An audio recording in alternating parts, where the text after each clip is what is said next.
रांझा के सभी भाई मिलकर जमीन की माप जोख करने वाले काजी के पास गए और उसे रिश्वत देकर अच्छी जमीनों को आपस में बांट लिया।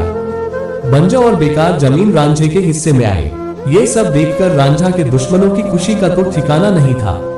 अब वे समाज में घूम घूम कर कहने लगे कि अब रांझा को भाइयों ने जाल में अच्छा फांसा है। रांझा को भी वो अपमानित करते हुए कहते थे, यह आदमी खेत कैसे जोत सकता है जिसके सर पर बड़े बड़े बाल हैं लेकिन दिमाग में दही भरा है।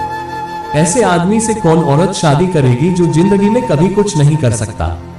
रांझा की बेइज्जती करने में भाई भी पीछे नहीं थे।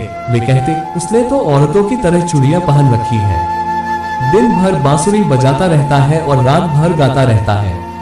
अगर वह जमीन को लेकर लड़ने आता है तो आने दो, देखते हैं कि क्या कर लेता है। हम सब की ताकत के आगे वह अकेला कुछ नहीं कर सकता। रांझा भारी दिल लिए अपने बैलों को लेकर खेत जोतने चला, लेकिन उसकी आत्मा रो रही थी और भूख की तलखी उसके दुख को और बढ़ा रही थी।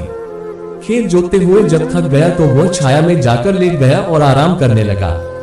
उसकी भौजाई साहिबा उसके लिए खाना लेकर आए और वह अपना दर्द उससे कहने लगा, भौजी, मुझे खेत जोतना अच्छा नहीं लग रहा। जमीन बहुत कठोर है, मेरे हाथों में फफोले और पैरों में छाले पड़ गए हैं।